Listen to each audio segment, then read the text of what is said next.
Birth जो है वो साहिवाल की ही है। अच्छा। हमेशा यूनिवर्सिटी की बातें जो है ना वो हमें बिल्कुल ऐसे लगता है अभी मोर देन 10 इयर्स 15 इयर्स हो गए हमें यूनिवर्सिटी से निकले हुए, बट आई फील कि अभी कल की बात लगती है कि हम लोगों ने मास्टर्स किया है और हम लोग बिछड़े हैं। सबका credit I think Sultan Qaboos His Majesty को जाता है। अल्लाह ताला उनको सेहत तंदुरुस्ती दे और जब तक वो ज़िंदा हैं और अपनी पूरी सेहत तंदुरुस्ती के साथ रहें। बिस्मिल्लाहिर्रहमानिर्रहीम। अस्सलाम वालेकुम। पाकिस्तानी बैठक विद बिलाल बशर में तमाम देखने वालों को खुश आमदीद कहता हूँ। मेरे हाथ में कलम, मेरे जहन में उजाला, मुझे क्या दबा सकेगा अब कोई ज़ुल्मतों का पाला।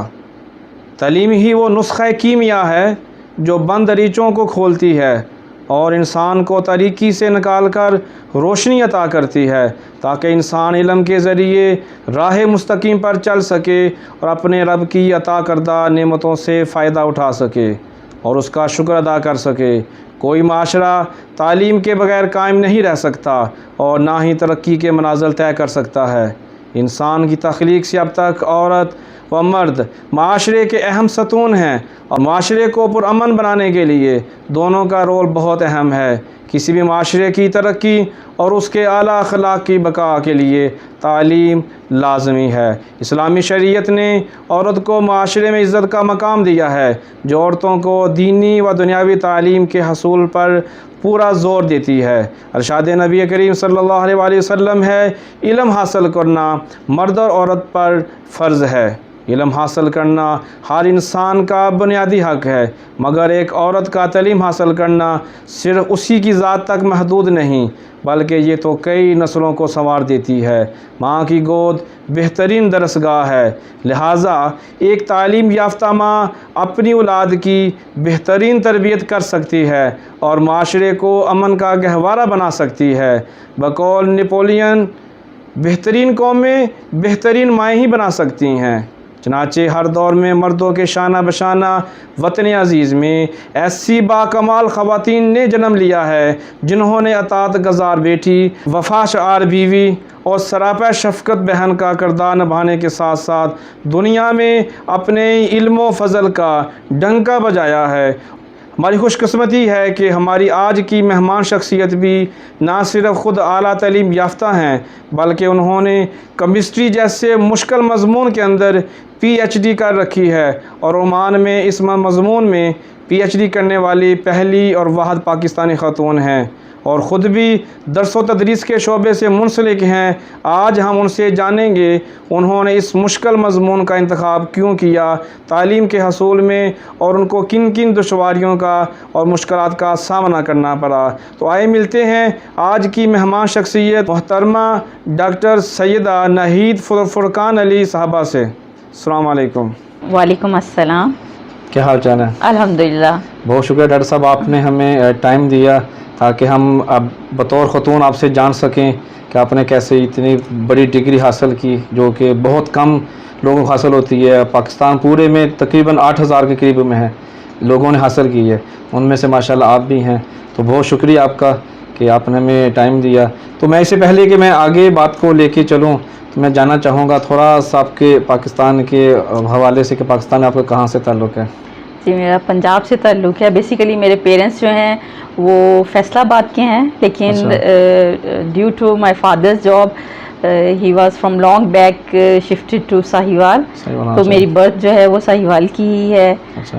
तो तब से जब से फादर मेरे जॉब करते थे तो हम लोग साहिवाल में ही। आपके फादर क्या जॉब करते थे? मेरे फादर जो थे वो रेलवे में एज अ मेडिकल ऑफिसर थे, रेलवे हॉस्पिटल में। अच्छा अच्छा। तो उनका मैं जो सबसे बड़ा प्लस पॉइंट यूँ है कि चूँकि रेलवे में बहुत सारी ट्रांसफ़र होती रहती हैं, हमेशा कभी मुल्तान, खानेवाल, पाकपतन, लेकिन उन्होंने हमारी पढ़ाई की वजह से इतना सेक्रीफाई किया है कि तकरीबन 150 किलोमीटर डेली वो अप एंड डाउन करते थे। अच्छा। हमें शिफ्ट नहीं किया कहीं भी कि हमारी जो स्कूलिंग है वो डिस्टर्ब हो जाएगी।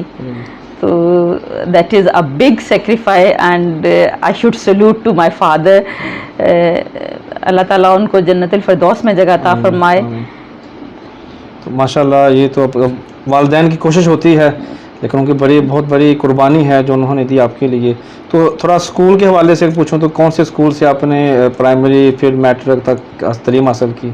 जी, मैंने government girls high school Sahiwal से ही एजुकेशन की है। मेरी मैट्रिक तक गवर्नमेंट स्कूल से ही पढ़ी हूँ, और सारी मेरी प्राइमरी एजुकेशन जो है वो उर्दू लैंग्वेज में ही था। जैसे अभी के दौर में आप देखें तो सारी बुक्स जो है वो इंग्लिश में जी, जी। है, लेकिन आई फील प्राउड कि हमने उर्दू में पढ़ के फिज़िक्स केमिस्ट्री जब हम उर्दू में पढ़ा करते थे, और आजकल जो उसकी डिफरेंट टर्मिनोलॉजी है, तो उसको अगर आज के बच्चों को हम कहें कि वो उसको उर्दू में पढ़ें तो मेरा ख्याल है वो कभी नहीं कॉप कर सकेंगे कि उसको पढ़ें। तो इसमें बहुत एडवांटेज मुझे अपनी उस पर फील होता है कि हमने बहुत मेहनत की, जिसकी वजह से शायद पेरेंट्स की दुआएं और हमारी अपनी मेहनत जो है वो यहाँ तक हमें लेके आई है। तो जब आप स्कूल में थी तो उसका आप बहुत लायक फायक थी, या कि फिर बस आम स्टूडेंट की तरह ज़िंदगी गुजारी आपने भी? जो प्राइमरी 5th-6 तक तो इतने ज़्यादा हम लोग नहीं पढ़ाकू होते थे। अच्छा। लेकिन जैसे ही 9th-10th में पहुँचे हैं, जब फील हुआ कि अब बहुत ज़्यादा ज़रूरत है हमें पढ़ने की, तो तब बहुत ज़्यादा पढ़ा भी है। लेकिन विदाउट इतना ज़्यादा मेहनत करने के बिना हमेशा थ्रू आउट फ्रॉम क्लास 1 मेरी पोजीशन फर्स्ट आती रही है, और मैं भी 1-2 दफ़ा सेकंड आई हो, बट मैट्रिक तक हमेशा फर्स्ट आई है। तो ये फर्स्ट पोजीशन को मेंटेन करने के लिए कितने घंटे पढ़ती थी? Approximately 6 to 8 hours. Only 6-8 hours के साथ फर्स्ट पोजीशन? बिल्कुल। हम लोग को तो 12-12 घंटे पढ़ के भी कुछ भी नहीं होता हमारा। मैट्रिक तक की बात कर रही हूँ, लेकिन जी, तो 6 to 8 our is enough I think. ये तो हमारे लिए बड़ा सरप्राइजिंग है। जैसे आपने बोला कि वालिद साहब ने बहुत कुर्बानियाँ दी, तो जो ज़ाहिर सी बात है कि आपकी जो वालदा हैं उन्होंने भी तो आपके लिए काफ़ी सपोर्ट की होगी, तो आपको वो पुश करती थी अपनी साइड से कि तालीम के हवाले से? एक्चुअली मैं वालदा से ज़्यादा मेरे फादर बहुत ज़्यादा सपोर्ट करते थे। वालदा हमें इस लिहाज से सपोर्ट करती थी कि उन्होंने हमें आज तक घर में कोई काम नहीं करने दिया। हमेशा कहती थी आप पढ़ो, आई विल डू एवरीथिंग, कि हमें किचन में नहीं घुसने दिया। इसके बावजूद हमने उनसे देख के, she was an excellent cook and she is actually तो, और स्टिचिंग बहुत अच्छी करती थी, और मैंने कुकिंग और स्टिचिंग उनको सिर्फ देख के सीखी है। और अब अगर आप किसी से भी पूछ लें तो PhD तो मैंने केमिस्ट्री में की है, लेकिन आपको ये भी मिलेगा कि मैं बहुत अच्छी ड्रेस डिज़ाइनर भी हूँ। अच्छा, और खाना मेरा ओमान में तो बहुत मशहूर है, बहुत सारी डिशेस स्पेशल हैं। अच्छा। और इसके अलावा मैं पेंटिंग करती हूँ, उसमें भी वो भी फैब्रिक पेंटिंग जो है वो मैंने अपनी मदर से सीखी है। मतलब लेकिन कभी उन्होंने हमें सिखाई नहीं, कोई भी चीज़ हमें सिखाई नहीं है, हमने खुद उनको देख देख के सीखी है। अच्छा, मतलब माशाल्लाह घर से सारा कुछ सीखा है? बिल्कुल। मतलब से PhD के अलावा जो बाकी जितनी भी आपकी सरगर्मियाँ हैं वो आपकी वालदा से ही हैं? बिल्कुल, माशाल्लाह। तो ये भी उनकी वालदा की तरफ से एक सपोर्ट ही है कि उन्होंने हमें इतना कुछ आगे ट्रांसफ़र किया। तो आप कितने बहन भाई हैं? हम लोग अल्हम्दुलिल्लाह 6 बहन भाई हैं, और जो मेरा नंबर 2nd पे आता है। बड़ी बहन मेरी MA एजुकेशन है, उनका भी तालीम से ही है, वो पाकिस्तान में गवर्नमेंट स्कूल में पढ़ाती हैं। उससे मेरी छोटी बहन है, शी इज़ हाउसवाइफ। उसके बाद भाई जो है उसने MCS किया हुआ है कंप्यूटर में, तो वो लाहौर में होते हैं, लाहौर में जॉब करते हैं। और बाकी 2 भाई जो हैं वो अम्मी के पास होते हैं। अच्छा। वालिदैन के लिए सारे ही अहम होते हैं, सबसे प्यार होता है, लेकिन आपके वालिद साहब सबसे ज़्यादा किससे प्यार करते थे? That player goes to me। अच्छा। कि हमेशा उन्होंने मुझे बहुत सपोर्ट किया, और मैं समझे कि अपने घर में अपने अम्मी अब्बू दोनों का ही, लेकिन अब्बू की तरफ से बहुत सबसे ज़्यादा लाडला बच्चा था। जब आप हर साल चूँकि पोजीशन ले रही थी, तो कभी आपकी सहेलियों ने आपको पढ़ाकू या कुछ इस तरह के अलकबात से नवाजा हो? समटाइम्स बुक वॉर्म कहते होते थे, बट नॉट। मतलब आपको फेस करना पड़ा ये सब कुछ? एक्चुअली स्कूल लेवल पे तो कम, लेकिन जब एफएससी में आए ना तब बहुत ज़्यादा हाँ, मेहनत करनी पड़ी।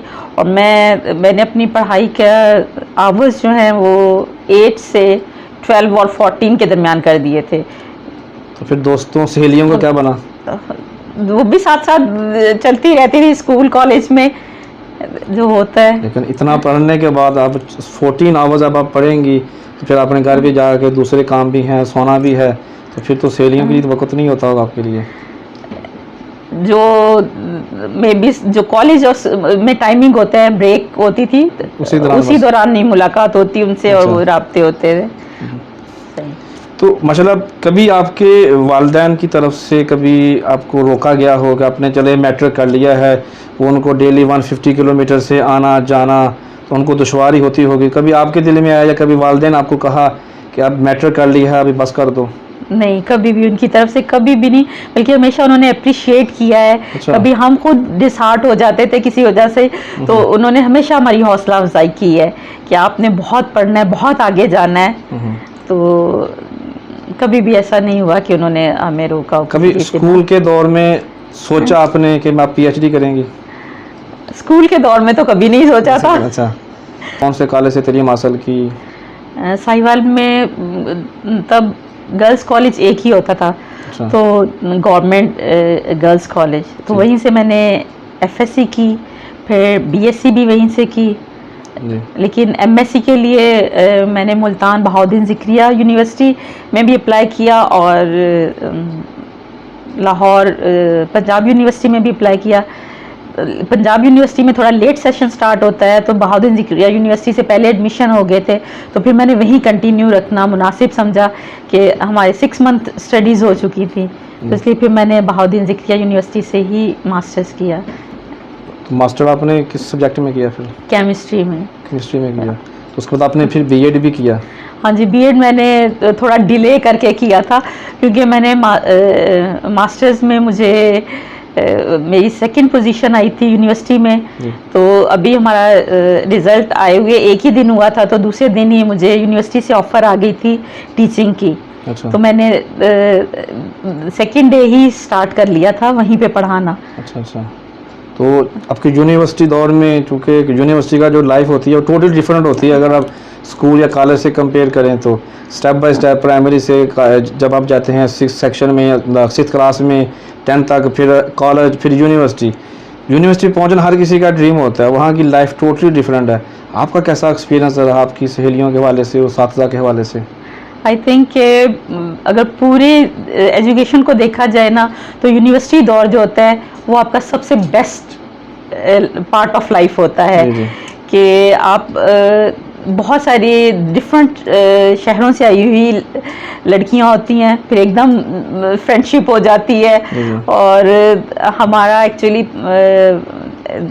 टाइम टेबल इस तरह का होता था कि हम लोग सुबह 9 o'clock स्टार्ट करते थे और 5 PM तक हमारी कंटिन्यूस क्लासेस होती थी।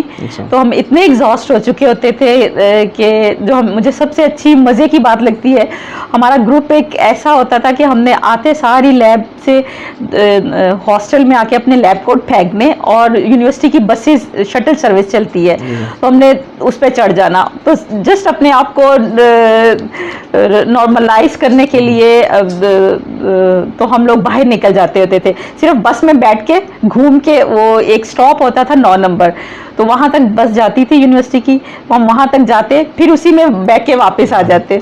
तो कोई खुशगवार वाकया जो आपका यूनिवर्सिटी दौर में हुआ हो, जो अभी तक याद हो आपको? हमारा जो ग्रुप था ना, एक तो आपको पता है कि यूनिवर्सिटी में ग्रुप में पहले पूछूंगा कौन कौन सी सहेलियाँ कौन कौन सी थी, ताकि उनका भी थोड़ा तज़किरा हो जाए। उसमें साइमा इरम थी, साइमा मुजफ्फर थी, रिफ़त थी, और बहुत सारी। एक्चुअली डोमिनेंट ग्रुप होता था। अच्छा। तो कभी भी लड़कों जो होते थे ना, वो हमारी तरफ आंख उठा के भी नहीं देखते होते थे, सब डरते होते थे हमारे डिपार्टमेंट में हमसे। तो हमारी एक टीचर होती थी, अभी भी वहीं पे बहाउद्दीन ज़िक्रिया यूनिवर्सिटी में पढ़ा रही होंगी वो, तो फिज़िकल केमिस्ट्री की टीचर होती थी।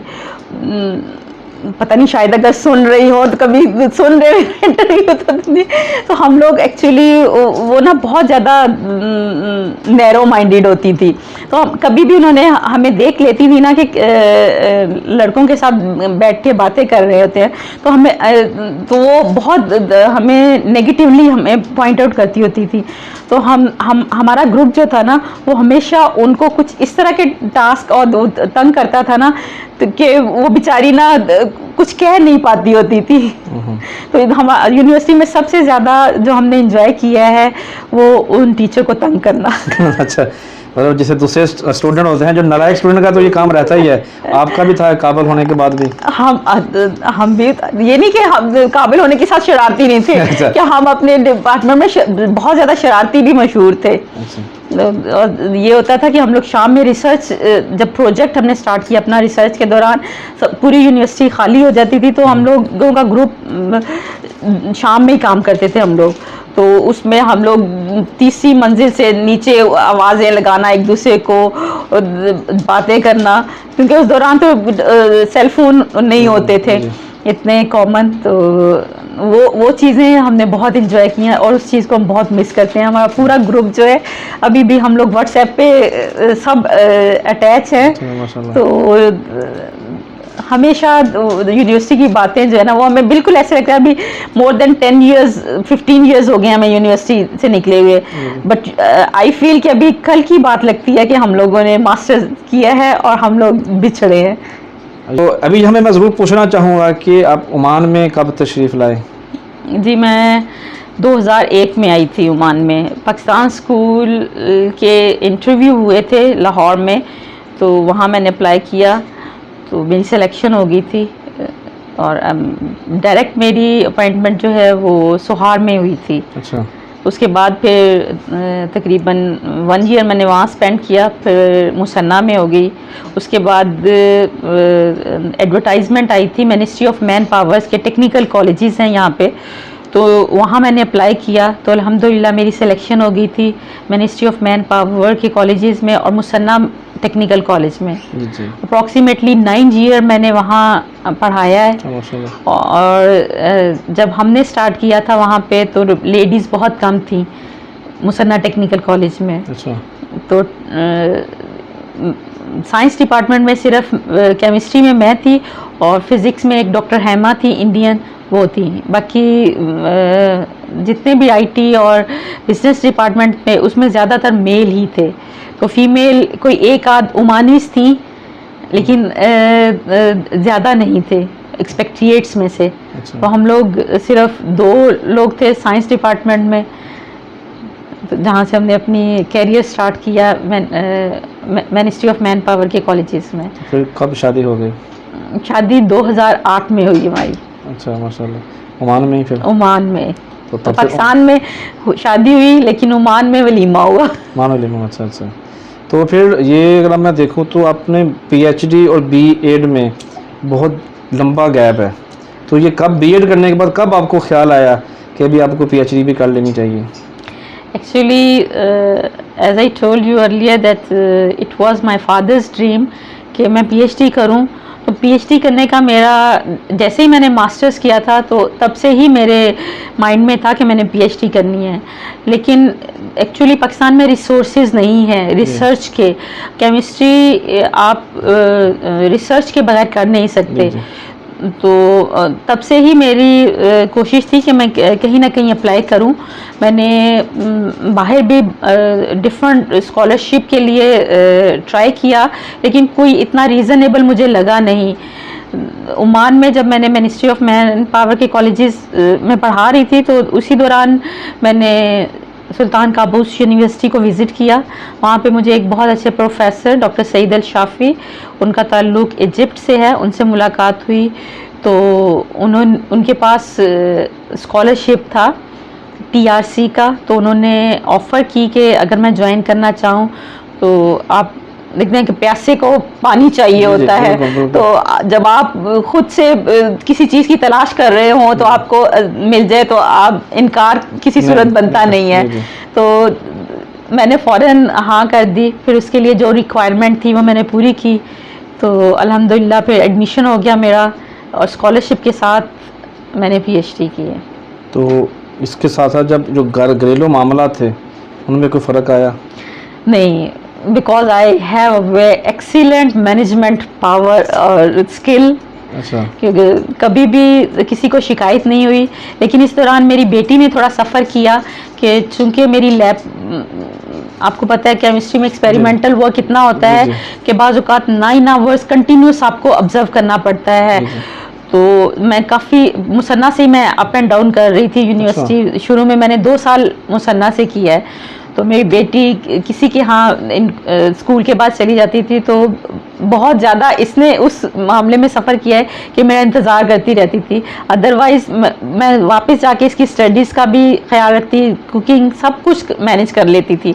लेकिन सिर्फ इसने जो कि एक माँ की कमी होती है, उसको थोड़ा सा मैं अपनी बेटी को इस मामले में बहुत ज़्यादा अप्रिशिएट करती हूँ कि उसका बहुत कोऑपरेशन है, तो मेरी पीएचडी हुई है। अच्छा। तो इसके अलावा जब जो घरेलू मामला है, जैसे कुकिंग तो आपने वो हो गया, तो जाहिर बात है जो आपके खामद हैं तो वो भी तो उनको भी वक्त चाहिए होता। तो क्या अपने तजर्बात के अलावा, अपनी जो तालीम के अलावा, स्टडी के अलावा, क्या उनको भी आपने बराबर टाइम दिया फिर? जी बिल्कुल।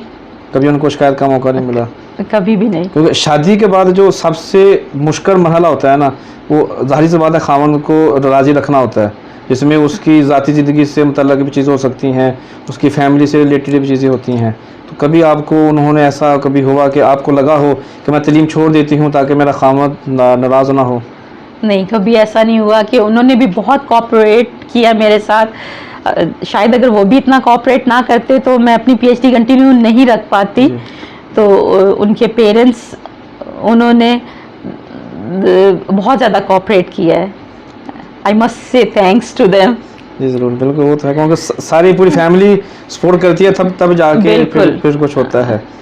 क्योंकि शादी से पहले तो आप इंडिपेंडेंट होते हैं, कुछ भी कर सकते हैं। शादी के बाद आप बाउंड हो जाते हैं, आप बहुत सारी आपके ऊपर रिस्पॉन्सिबिलिटीज़ ऐसी आ जाती हैं कि जिनको आपको प्रायोरिटी देनी पड़ती है।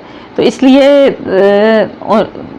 अंकल, आंटी और फुरकान, जुनैरा मेरी बेटी, इन सब की काविशों की वजह से ही मैं आज पीएचडी अपनी कंप्लीट कर पाई हूँ।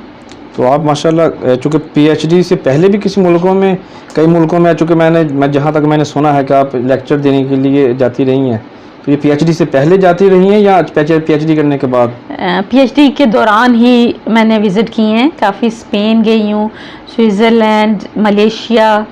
अभी रिसेंटली हमारी एक कॉन्फ्रेंस हुई थी यूएसए में, तो उसमें मेरे सुपरवाइज़र ने प्रेजेंट किया पेपर, तो उसमें बहुत ज़्यादा अप्रिशिएट किया गया जिस टॉपिक पे हमने काम किया, जो कि मेरा पीएचडी का रिसर्च टॉपिक है। तो आजकल उसकी बहुत ज़्यादा डिमांड हो रही है। कौन सा टॉपिक है वो? Surface functionalization of activated carbon and dehydrated carbon. हमारे से ऊपर से गुजर गया, लेकिन क्या चीज़ होती है वो? हम लोग जैसे आप देखें, लकड़ी या कोयला आप जलाते हैं ना, तो जो चीज़ मिलती है ना, उसको हाई टेम्परेचर पे अगर आप उसको हीट करते हैं तो एक्टिवेटेड कार्बन होती है। अगर आप उसको केमिकल्स के साथ रिएक्ट करवा के बहुत ज़्यादा हाई टेम्परेचर पे उसको हीट करते हैं तो उसको एक्टिवेटेड कार्बन कहेंगे। हमने ओमान के, आपने देखा होगा, डेट पाम लीफलेट्स बहुत ज़्यादा वेस्ट होते हैं, तो हमने वो वाले यूज़ किए हैं कि हम उसको किसी अच्छे पर्पस के लिए यूज़ कर सके। हमने उससे डिहाइड्रेटेड और एक्टिवेटेड कार्बन बनाए हैं, और हॉस्पिटल वेस्ट वाटर की ट्रीटमेंट के लिए उसको हमने यूज़ किया है। तो हमने कार्बन बना के उसके ऊपर सरफेस फंक्शनलाइजेशन की है कि उसके ऊपर ग्रुप लगा दिए हैं। जो हम इम्प्योरिटीज़ रिमूव करना चाहते हैं उनकी इंटरेक्शन उसके साथ बढ़ जाती है। तो जब वो उसके साथ, जैसे आप कहें ना कि अट्रैक्शन हो जाती है, तो उसी तरह वो अट्रैक्ट होके उसके साथ लग जाते हैं, तो वो ईज़िली फिर उस वाटर से रिमूव हो जाते हैं। बेसिकली वाटर ट्रीटमेंट पे काम है मेरा, और फार्मास्यूटिकल रिमूवल है हॉस्पिटल वेस्ट वाटर से। हमने सुल्तान काबूस यूनिवर्सिटी हॉस्पिटल का भी वेस्ट वाटर यूज़ किया है, उसमें से हमने बहुत सारी ड्रग्स रिमूव की हैं, फार्मास्यूटिकल्स। अच्छा। हाँ जी। तो ये जब आप एक्सपेरिमेंट करती थी कभी घर पे भी किए हैं या सिर्फ लैब में ही करते थे? आपको सेफ्टी मस्ट होनी चाहिए, उसके लिए तो प्रॉपर लैब होनी चाहिए, उसमें आपका ड्रेसअप जो होता है वो होना चाहिए। घर पे तो आप सिर्फ किचन में एक्सपेरिमेंट कर सकते हैं, उस तरह के नहीं। पाकिस्तानियों की बात करूं या ख़वातीन की, तो ओमान में कितनी ख़वातीन ने पीएचडी की हुई है पाकिस्तानियों के अलावा, सिर्फ ओमानीज़ ने? ओमानीज़ की अप्रॉक्सीमेटली केमिस्ट्री डिपार्टमेंट में एवरी ईयर 1 एडमिशन तो लाजिम हो ही जाता है। अच्छा। मोस्टली एक्चुअली ये लोग अपनी ओमानी स्टूडेंट्स को बाहर भेजते हैं। अच्छा। तो यहाँ पे जितने मिनिस्ट्री ऑफ एजुकेशन में लोग होते हैं वो लोग ज़्यादातर आते हैं सुल्तान काबूस यूनिवर्सिटी में पीएचडी करने के लिए। अच्छा। तो अच्छी है कि यहाँ पे भी अभी इनको नॉलेज हो रही है ज़्यादा से, कि इसकी तरफ रुझान हो रहा है और ज़्यादा लोग पीएचडी कर रहे हैं। मेल्स कम है, फीमेल्स ज़्यादा है। अच्छा। हाँ जी। तो उसके बाद अगर मैं पूछूं थोड़ा सा इसके बारे में, क्योंकि आप माशाल्लाह 2001 में आके ओमान में, अभी 2019 चल रहा है, 18 साल का जो आपका एक्सपीरियंस है। शुरुआत में तो जो आप पाकिस्तान स्कूल में थी, उसके बाद जब आप मुसना कॉलेज में गई तो आपका काफ़ी ओमानियों के साथ भी तलक रहा होगा, जो ओमानी ख़वातीन हैं, तो उनके घरों में भी आना जाना होगा। तो आपने क्या फ़ील किया, क्या महसूस करती हैं आपके जो पाकिस्तानी ख़वातीन हैं, जो पढ़ी लिखी ख़वातीन हैं, और इनकी पढ़ी लिखी ख़वातीन में क्या फ़र्क है, और इनके रहन सहन के बारे में आप क्या कहना चाहेंगी? अगर आप एजुकेटेड फैमिलीज़ की बात करते हैं तो अप्रॉक्सीमेटली सेम ही है। अच्छा। कि जिस तरह हम लोग बिहेव करते हैं घर में, इनके यहाँ भी अच्छा माहौल होता है और मैनेजमेंट भी अच्छी होती है घर में इनकी। और इनकी जो ज़्यादा अच्छी पढ़ी लिखी हैं, और इवन उनकी स्पोकन बड़ी अच्छी होती है। अच्छा। और जो लोग स्पेशली बाहर से पढ़ के आते हैं, ये लोग मास्टर्स भी बाहर से करके आते हैं मोस्टली, तो उनके एटीट्यूड में और जो यहाँ के पढ़े लिखे नहीं हैं उनके एटीट्यूड में बहुत ज़्यादा फ़र्क होता है। क्या जैसे तालीम आपको शऊर देती है, हम कहते हैं, तो इसी तरह इनके यहाँ भी मैंने वो चीज़ नोटिस की है कि अगर जो लोग पढ़े लिखे हैं और जो लोग नहीं पढ़े लिखे, तो उनमें एक थिंकिंग जो उनकी होती है वो डिफरेंट, उसमें क्लियरली आपको वाज़िया फ़र्क नज़र आता है कि वो किस तरह सोचते हैं और जो नहीं पढ़े लिखे वो किस तरह सोचते हैं। तो ये जो इनके जो नई जनरेशन है, क्या वो आपको लगता है कि वो आगे भी ओमान में पीएचडी करने पे फ़ख्र महसूस करेंगी? मोस्टली नहीं। उसके पीछे क्या राज है? एक्चुअली जैसे हर किसी को क्रेज़ होता है कि हम यूरोप से, अमेरिका से, बाहर के कंट्रीज से पढ़ के आए, और वहाँ की डिग्री की वैल्यू जब ये एवेल्यूएट करते हैं तो उन लोगों को ज़्यादा प्रेफरेंस देते हैं एज़ कम्पेयर टू के जो जिन्होंने लोकली की होती है। तो आपने ओमान से ही की है, तो आपको वो कंपेयर करेंगे पाकिस्तान में या ओमान में जो यूरोपियन से, तो आपको कहाँ देखते हैं खुद को? एक्चुअली बेसिकली जो पीएचडी का वर्क होता है वो डिपेंड करता है आपके रिसर्च के टॉपिक पे। ठीक है। अगर आपका रिसर्च का टॉपिक आप यहाँ पे कर लें, आप पाकिस्तान से करें या कहीं से भी करें, उसमें टॉपिक की ज़्यादा वैल्यू हो जाती है, यूनिवर्सिटी की थोड़ी सी कम। यूनिवर्सिटी भी काउंट करती है कि आपने कौन सी यूनिवर्सिटी से किया है, लेकिन जो आपका रिसर्च का टॉपिक है, आपकी कितनी आपने पेपर पब्लिश किए हैं, कितने आपकी साइटेशन है उस पेपर्स के लिए, उस पर डिपेंड करता है, तो आपकी वैल्यू उससे बढ़ती है। तो अगर हम बात करें पाकिस्तान की, तो पाकिस्तान में तो पीएचडी की अगर रेशो देखें तो यहाँ पर तो 1 को डिवीज़न मिलता है, लेकिन पाकिस्तान में तो रेशो कुछ ज़्यादा है, अराउंड 8,000 प्लस लोगों ने पीएचडी की हुई है। तो पाकिस्तान की अगर अब रेशो की बात करेंगे, पीएचडी जो लोगों हैं, जो लिटरेसी रेट है पाकिस्तान का पीएचडी के हवाले से कंपेयर टू अदर नेशनल जो कंट्री जो हमारे साथ नेबर हैं, तो हमारा कम क्यों है पाकिस्तान का? एक्चुअली अगर आप बेसिक एजुकेशन भी देखें तो हमारा लिटरेसी जो स्टार्ट होता है प्राइमरी एजुकेशन में वो भी हमारी तकरीबन 53.7% है, हमारे नेबर्स की 62.75% है। तो वहाँ से ही थोड़ी सी परसेंटेज में डिफरेंस आ जाती है। जैसे ही आप हाई लेवल पे आते हैं तो हमारे यहाँ मोस्टली लोग प्रेफर्स करते हैं कि उनको जैसे ही वो मास्टर कंप्लीट करें उनको जॉब मिल जाए कहीं, उनको अपनी फैमिली को रन करना होता है, उन पे पेरेंट्स डिपेंडेंट होते हैं, अगर शादी हो जाती है बीवी बच्चे डिपेंड करते हैं। तो आई डोंट थिंक कि हमारे नेबर कंट्री में वो लोग इतनी रिस्पॉन्सिबिलिटीज़ लेते हैं कि हमारे यहाँ फैमिली सिस्टम ज़्यादा है, उनके यहाँ फैमिली सिस्टम इतना नहीं है। फिर उनके यहाँ रिसर्च की जो फैसिलिटीज़ हैं वो ज़्यादा है एज़ कम्पेयर टू पाकिस्तान। तो इसीलिए आई थिंक कि वहाँ पे लिटरेसी रेट भी ज़्यादा है और पीएचडी में भी number of students every years ज़्यादा होते हैं एज़ कम्पेयर टू पाकिस्तान। चलिए, इससे पहले कि मैं आपकी जो बुक है जो हमारे सामने पड़ी उसके मैं ज़िक्र शुरू करूं, मैं सिर्फ ये जानना चाहूँगा कि जब आप बीएड थी और जब आपने पीएचडी कर ली तो आपकी जो लाइफ में या लोगों के रवैयों में क्या फ़र्क आया, आपको क्या फ़वाइद हासिल हुए इस हिसाब से, डिग्री के अलावा, डॉक्टर के भी अलावा? पहली बात तो लोगों की नज़रों में एक जो एप्रिसिएशन देखी वो पॉजिटिव, बहुत अच्छा लगा। फिर मेरे अपने अंदर जो तब्दीली आई वो ये कि चूँकि रिसर्च की तरफ ज़्यादा हमारा पीएचडी में होता है तो ब्रॉड माइंड हो जाते हैं आप रिसर्च के लिए। आपको ज़्यादा जैसे जैसे आप सोचते हैं आपकी सोच और ज़्यादा बड़ी होती जाती है कि आप इस टॉपिक पे रिसर्च कर सकते हैं, इस टॉपिक पे नहीं।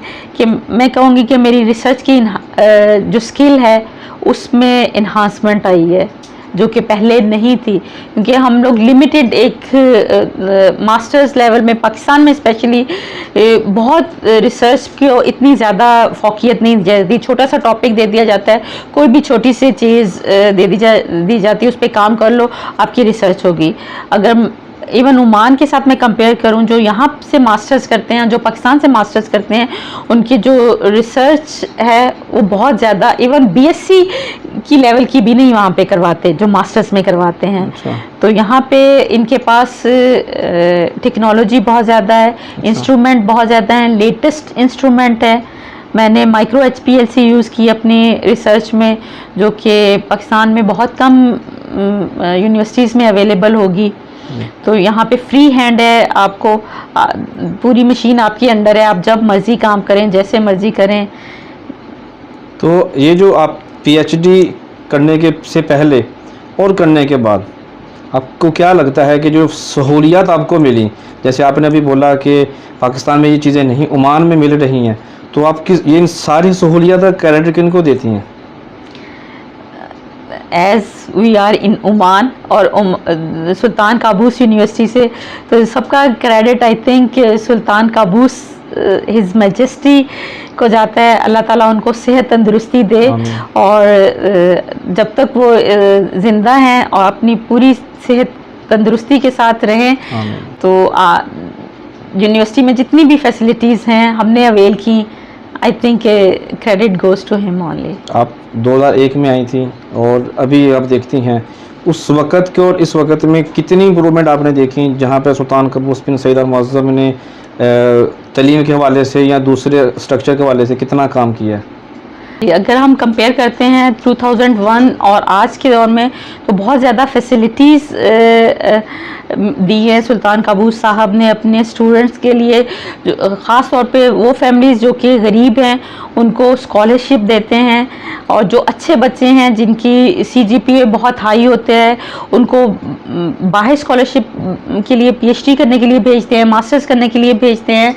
इंफ्रास्ट्रक्चर इम्प्रूव हुआ है, नंबर ऑफ़ स्टूडेंट्स इंक्रीज़ हुए हैं। जब मैं मुसन्ना टेक्निकल कॉलेज में पढ़ाती थी तब अगर 1000 स्टूडेंट पर सेमेस्टर आ रहा है तो अभी उन्होंने उसको डबल कर दिया है। तो फैसिलिटीज़ भी ज़्यादा डबल हो गई हैं उन स्टूडेंट्स के लिए, और ओवरऑल जो बहुत ज़्यादा इम्प्रूवमेंट हुई है। और सुल्तान काबूस साहब बहुत ज़्यादा अपनी आवाम के साथ मुखलिस हैं और अपनी न्यू जनरेशन के साथ ख़ास तौर पे कि आई थिंक कि वो चाहते हैं कि उनकी जनरेशन जो है वो बहुत ज़्यादा पढ़े एज कंपेयर टू बाकी कंट्रीज़ जो जितने भी यूएई और नेबर्स कंट्रीज़ हैं, ताकि इनका कंट्री जो है वो सिर्फ ऑयल पे डिपेंडेंट ना रहे, इनके पास अपनी भी इतनी एजुकेशन हो कि वो सबके साथ compete कर सकें। तो बहुत ज़्यादा इन्होंने तालीम पे बहुत ज़्यादा जोर दिया है। जी बिल्कुल, बेशक उन्होंने बहुत काम किया। अल्लाह पाक उनकी सेहत तंदुरुस्ती लंबी उम्र में इजाफा फरमाए। तो इसके साथ मैं पूछना चाहूँगा कि आपने केमिस्ट्री को क्यों ही चुना? शायद आप इसको इससे रिलेटेड ना समझें, या आपके सुना होगा कि लव एट फर्स्ट साइट। तो मुझे केमिस्ट्री जो है ना, मैंने जैसे 9th-10th में केमिस्ट्री स्टार्ट हुई तो मुझे तब से ही केमिस्ट्री बहुत पसंद थी। आप यूँ कह लें कि chemistry is my passion, chemistry is my love. तो उसके लिए कोई ख़ास ये नहीं है कि मैंने ज़बरदस्ती उसको चूज़ किया। एक चीज़ होती है ऑटोमेटिकली आपको कोई चीज़ अच्छी लग जाती है। तो मुझे केमिस्ट्री जो है वो शुरू से ही बहुत पसंद थी। और फिर अल्हम्दुलिल्लाह टीचर्स भी ऐसे मिले कि वो उनका पढ़ाने का स्टाइल ऐसा था, शायद उस वजह से मेरा और इंटरेस्ट बढ़ता गया। और मुझे याद है कि बीएससी में हमारी टीचर्स होती थी तो वो क्लास में एक एक्टिविटी रखती होती थी, वो ऑर्गेनिक ही होती थी। तो उन्होंने कभी ऐसा करना कि कोई क्वेश्चन अचानक पूछ लेना, तो उन्होंने कहना कि जो इसको सही रिप्लाई करेगा तो उनके पास स्पेशल कुछ ना कुछ डिफरेंट इनाम होता था उसके लिए। तो फर्स्ट टाइम जब उन्होंने क्वेश्चन किया तो बहुत सारे, तकरीबन हम 32-35 की क्लास थी, तो उन्होंने क्वेश्चन किया, बहुत सारे लोगों ने जवाब दिया लेकिन उनका ठीक नहीं था, मेरा आंसर ठीक हो गया। तो उन्होंने अब वो पेन जिनसे वो हमेशा साइन करती थी ना, उन्होंने निकाल के वो पेन मुझे दिया। तो वो पेन आज तक मेरे पास महफूज है कि हमेशा क्लास में बहुत इस तरह अप्रिशिएट करती होती थी। तो आई थिंक टीचर्स पे भी डिपेंड करता है कि अगर आपको अच्छे टीचर्स मिलें, आपका इंटरेस्ट बढ़ता है उन सब्जेक्ट्स में। तो आप किन के थीसिस पढ़ती हैं, पढ़ना पसंद करती हैं? एक्चुअली बुक्स जो हैं बहुत सारे राइटर्स की डिफरेंट चैप्टर्स उसमें होते हैं, जैसे डगलस है, स्कूज है, तो इनकी अच्छी टॉपिक्स पे बुक्स हैं। तो ये आपको जो आपकी जो किताब है बेसिकली क्या है, मैं इसकी पूरी तफसील जानना चाहूँगा। एक्चुअली मेरा रिसर्च का टॉपिक पीएचडी में था absorption of pharmaceutical on surface functionalized activated and dehydrated carbon. उसमें जैसे मैंने अभी थोड़ी देर पहले आपको बताया कि उसमें हमने एक्टिवेटेड और डिहाइड्रेटेड कार्बन बनाए थे। ये पाम लीफलेट्स को बहुत हाई डिग्री पे हमने इसको हीट किया, फिर केमिकली इनको रिएक्ट करवाया। एक लंबा प्रोसेस है कि हमने उसको प्रिपरेशन जो किया, फिर उनके ऊपर सरफेस फंक्शनलाइजेशन कराई, फिर हमने सिंथेटिक और hospital waste water Sultan Qaboos University से हमने कलेक्ट किया था, हमने उसको रिएक्ट करवाया। तो रिमूवल परसेंटेज जो थी, जो हमने एक्टिवेटेड कार्बन प्रिपेयर की थी, उनकी बहुत ज़्यादा हाई थी एज़ कम्पेयर टू लिटरेचर जो कि पहले से टेबुलेटेड थी। तो that all shows that whatever we did is an excellent work, and it's a new in Oman and even all over the world. हमारा जो पहला पेपर पब्लिश हुआ था, आज तक उसकी अप्रॉक्सीमेटली 45 साइटेशन हो चुकी हैं। जो कि इतने कम वक्त में एक बहुत बड़ा एजाज़ है कि किसी भी पेपर की इतनी ज़्यादा साइटेशन नहीं होती। माशाल्लाह। तो ये जो आपकी बुक है, ये किसी तलबा के लिए है या आम पब्लिक के लिए है? कौन कौन उसको पढ़ सकता है और उससे क्या फ़ायदे हासिल कर सकता है? ये सबके लिए है, जो रिसर्च स्टूडेंट्स पीएचडी करते हैं, बीएससी करते हैं, मास्टर्स करते हैं, तो वो इसको इसका रेफरेंस देके कि उसको यूज़ करते हैं कि जो भी हमने काम किया है वो एग्जैक्टली सेम काम नहीं कर सकते, लेकिन उससे रिलेटेड काम, कि कोई चीज़ हमने प्रिपेयर की है, हमने एक केमिकल यूज़ किया है तो उसको रिप्लेस करके कोई और केमिकल यूज़ करके उसकी फंक्शनलाइजेशन कर सकता है। से हमने 6 ड्रग्स मैंने हॉस्पिटल वेस्ट वाटर से रिमूव की थी, तो इसके अलावा मिलियन ऑफ ड्रग्स हैं, तो वो डिफरेंट ड्रग्स सेलेक्ट कर सकते हैं कि इससे आप आइडिया मिल जाता है कि एक लाइन मिल जाती है कि ये हम इस साइड को जा सकते हैं, कि एक रोड मिल जाती है आपको। तो उसमें आप कहाँ आपकी डेस्टिनी है आप उसको थोड़ा चेंज कर लें। अच्छा। तो ये अगर फॉर सेल है या कि सिर्फ लिमिटेड लोगों को ही देती हैं? जी, ये फॉर सेल नहीं होती, ये लाइब्रेरी के लिए होती है, या फिर इसको स्कैन करके वो नेट पे डाल देते हैं। सुल्तान कबूस यूनिवर्सिटी में पिछले दिनों मैंने लाइब्रेरी का विज़िट किया था जब कासिम अली शाह साहब आए थे और अब असरारी साहब आए थे उनके साथ ही। तो क्या ये किताब वहाँ पर भी मौजूद है? हाँ जी। अगर हम ऑनलाइन देखना चाहें PDF फाइल, जो कि जैसे मुझे उन्होंने बताया था कि इजीली अवेलेबल है, तो PDF फाइल अगर सर्च करनी हो तो इजीली मिल जाएगी?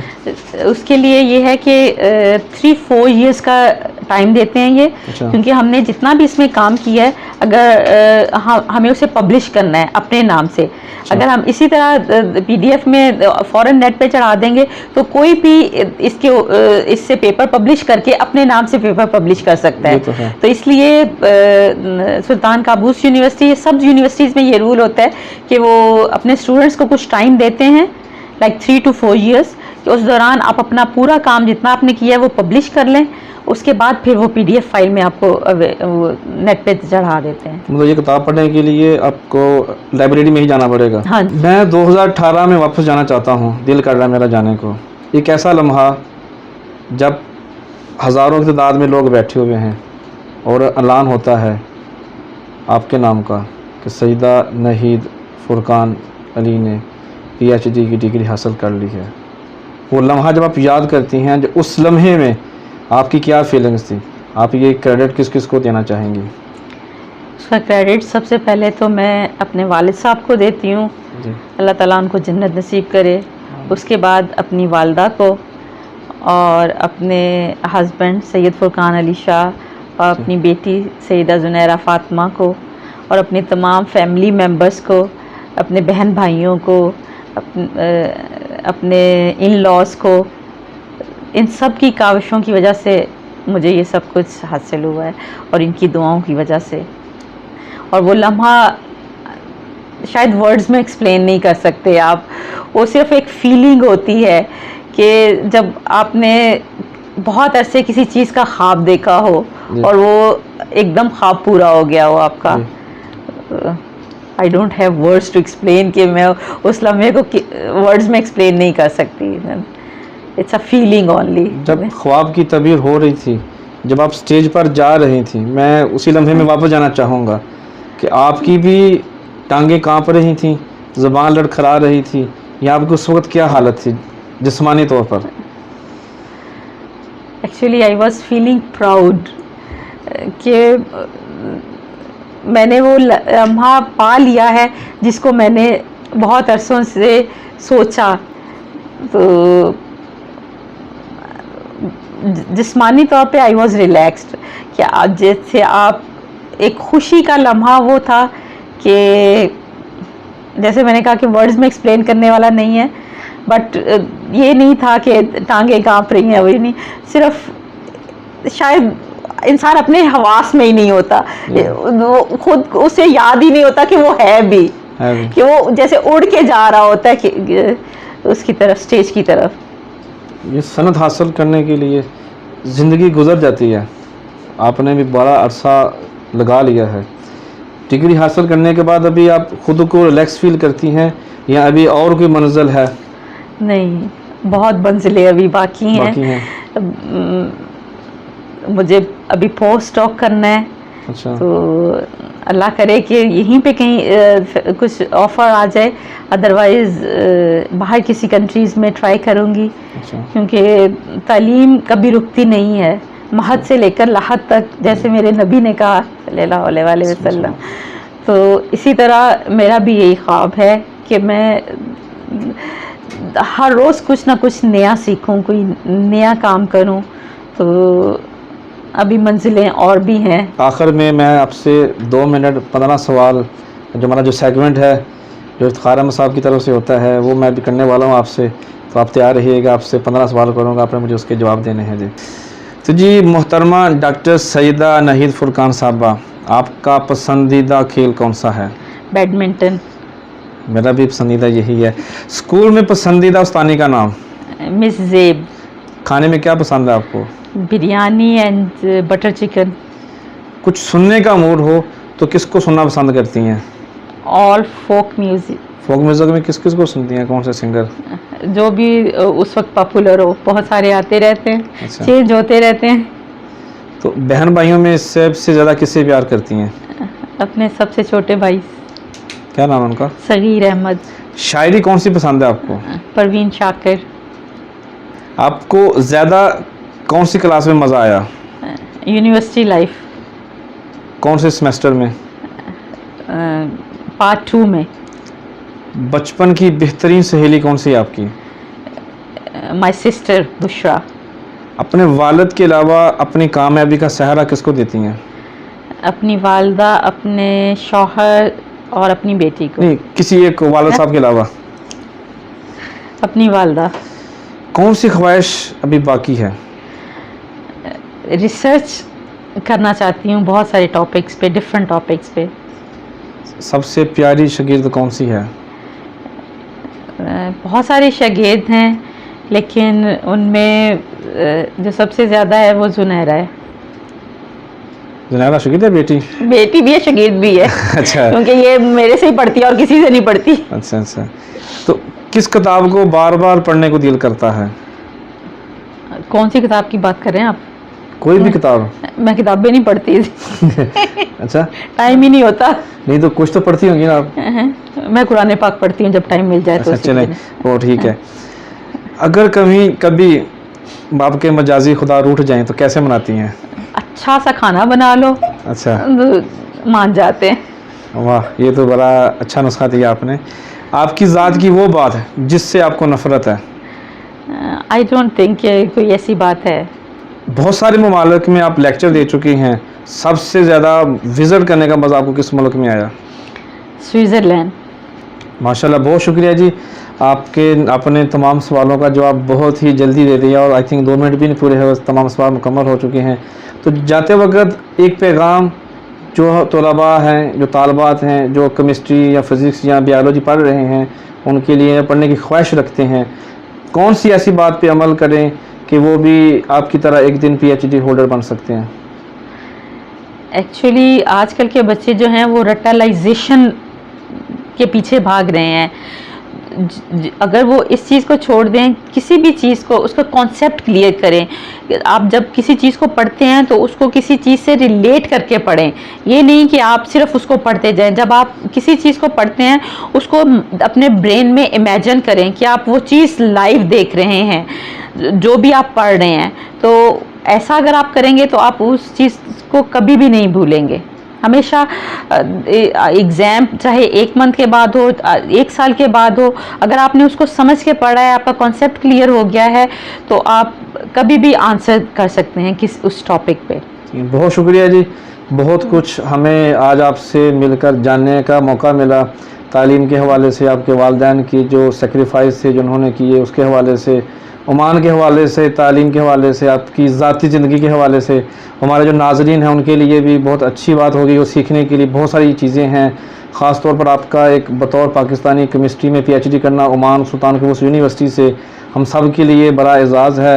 और हम आपके लिए दुआगो हैं कि आपकी जो ख्वाहिश बाकी है, जो रिसर्च बाकी हैं, वो भी पाया तकमील तक पहुँचें। तो जब वो ख्वाहिश मुकम्मल हो तो फिर मैं आपके साथ बैठ के फिर उसके बारे में आपसे गुफ्तगू करूँ। बहुत शुक्रिया। तो मुझे दीजिए इसके साथ इजाज़त कि ज़िंदगी रही तो इंशाल्लाह फिर अगले हफ्ते दोबारा मुलाकात होगी किसी नए मेहमान के साथ।